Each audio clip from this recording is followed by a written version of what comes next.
comes a tale of those who stalk by night.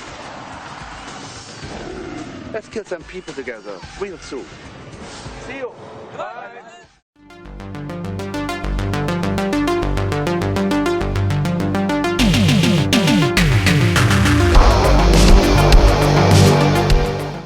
1998 saw the release of The Revenant. What, you might say? That movie came out in 2016. I am talking about the Casper Van Dien Revenant, not the Leonardo DiCaprio one. This movie is also known as Modern Vampires. Now, as I've said, this one stars Casper Van Dien, but it's got a pretty good cast of recognisable faces here. Udo Kier, Craig Ferguson, Natasha Lyonne, Kim Cattrall, Rod Steiger, Natasha Gregson Wagner, and is directed by Richard Elfman, who directed Shrunken Heads. So I suppose most people would know this as Modern Vampires, as I think it's only known that it's The Revenant here in the UK. It's a funny story because it's essentially like Sex and the City, but with vampires. It's the best way I would describe it. There's no real clear narrative in this film. It seems to be like a slice of life, or maybe that should be unlife, of a group of aristocratic vampires living in modern day 1998 Los Angeles, where there's kind of, they live in sort of secret and have all these kind of just lives out like any human does, but the only difference is here they are nocturnal and feast on the blood of the living and go to these kind of like weird kinky clubs. In fact, the movie's actually quite kinky, I have to say. There's a hell of a lot of nudity in this and has some reasonable kinky scenes.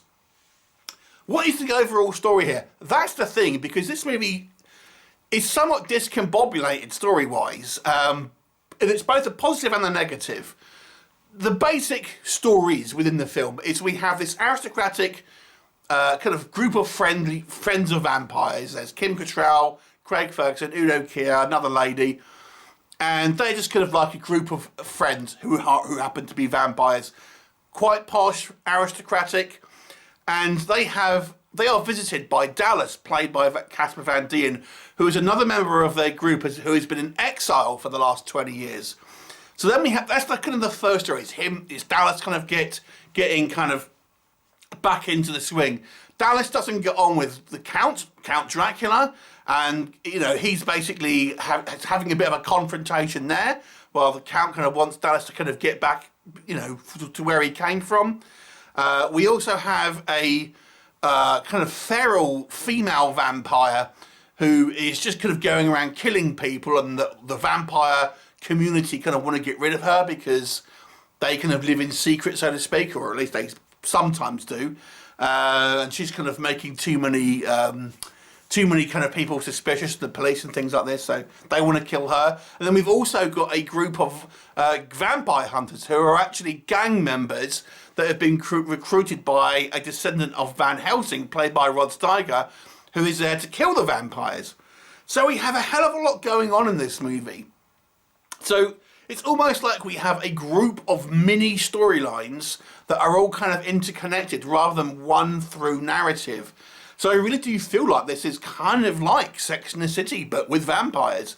So what works? Well, it's kind of original approach does make it somewhat memorable in some ways, because you don't really have a clear A to B narrative. It's just seems to be a conflux of events that sort of cross paths every so often, which makes it somewhat original, I have to say. As I've said, the movie has this kind of odd tone. Now, I would kind of liken this to another vampire movie called Sundown, which starred Bruce Campbell, because that again had a large cast with a variety of different sort of mini plot arcs for all the characters, but it also has a somewhat similar tone in the fact that this movie is not exactly a horror comedy, but it is comedic in some ways. So not going as far as an all-out comedy, but there are jokes here. There's characters that are kind of over the top and kind of silly and have sort of funny moments, but still it still has a dramatic element, and the characters are kind of taking it to a point, somewhat seriously, things like this. Again, it makes it for an interesting and an original movie in some ways. I quite like the kind of the decadent kind of style vampires. Kim Cattrall's kind of like bitchy, snobby vampire, and we have another female one who was turned a vampire while she was pregnant, so she always kind of feels like maternal and things like this. But they all have this kind of weird, sexy vibe where they're always snogging each other, stuff like this. It was just, there's lots of things that are here, lots of story threads that are introduced. Like we have the feral vampire is like this young girl who's slowly kind of acclimating to the kind of the other vampires, and she has a backstory where she has like an abusive stepfather and stuff like this. And we have Rod Steiger's Van Helsing, whose son was turned into a vampire, and this is kind of why he hates them, and he ends up recruiting these gangbangers who don't quite understand what it is that they are up against. So there's a hell of a lot going on in this movie. So it's never boring. It's a fascinating little slice of life, or unlife, if you like, for this kind of this vampire community.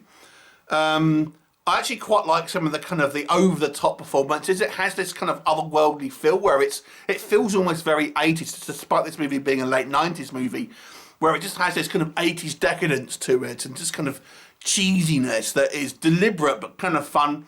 Some of the makeup effects I think are pretty good. There's some relatively imaginative work done with kind of some practical makeup, and I did quite like the characters here, I have to say. I think Casper Van Dien I guess he's our main character, our leading man, but he kills innocent people. It's not like he's our hero exactly. So I found this movie quite interesting in a lot of ways, but at the same time, there's negatives with that, because there is no real clear story in this film. It's just lots of events that kind of just crisscross with each other every so often. So you don't ever really feel really invested in the story because it's just so sparse and kind of all over the place. Some of the performances, I would say, particularly Craig Ferguson, are just way over the top here and do kind of maybe go into too campy. And the other thing is, the other character I would point out who I didn't think was very good was Dracula. Yes, Dracula. He's the kind of the vampire overlord of this particular kind of settlement of vampires. The guy they got to play him, I felt should have been the most threatening, but he comes across as quite weak, I have to say. And the actor really struggles to speak with fangs in, really kind of tripping him up almost. Whatever you could barely understand him sometimes, with kind of really having to lisp and things like this. And again, it's one of those films where the vampires always feel the need to show their fangs and kind of really over-enunciate so you can see their fangs when they talk. And it always bugs me in vampire movies because, like, if these creatures naturally had fangs, they wouldn't be constantly kind of sneering so we could see them and or tripping up over their speech. So it would just be like we have regular canine teeth and we manage to talk and not feel the need to show them all the time. It's just kind of a little thing that kind of bugs me. As I've said, the movie generally is just a little bit messy, directionless, and you do feel, because there's so many things going on, I think some work better than others. Even our kind of like our bad guy Dracula's henchmen kind of get bits, some kind of character work, and it's interesting, but we never really feel like we truly get a real protagonist or a real central character. And even when we do, like, the nearest thing is Casper Van Dien's character, but are we supposed to root for him because we see him kind of kill various humans and things? They're not good guys. It's just a really odd film, to be honest with you, but it's that kind of makes it interesting in some ways. I remember watching this back when it was on VHS and finding it pretty bizarre back then, and like I've said, there's quite a lot of nudity in this movie. There are some bizarre sex scenes that I don't think would be made today. Let me just put it like that. And it's just an odd film, if I'm honest. But if you are a vampire fan, it might be worth checking out, because it kind of just seems like a cranked up version of Sex and the City, but with vampires. It's the best way I would honestly describe it. It's such a weirdo film, but kind of fun. Do I think it's good? I will say I would give it just an above average. I'll give it a 6 out of 10 because I just think it's so unique in a lot of ways. You can't help but kind of be somewhat interested in at least some of the plot arcs and the characters. The actors seem like they're having such good fun in, let's say, the majority of roles, with a couple of exceptions. So it's a 6 out of 10 for me. I particularly like Rod Steiger's Van Helsing and that kind of storyline. That was kind of one of my favourites, to be honest with you. But have you seen it? What did you think? And what was your kind of favourite character? 6 out of 10. Let me know what you think, and I'll look forward to seeing you next time. Bye for now.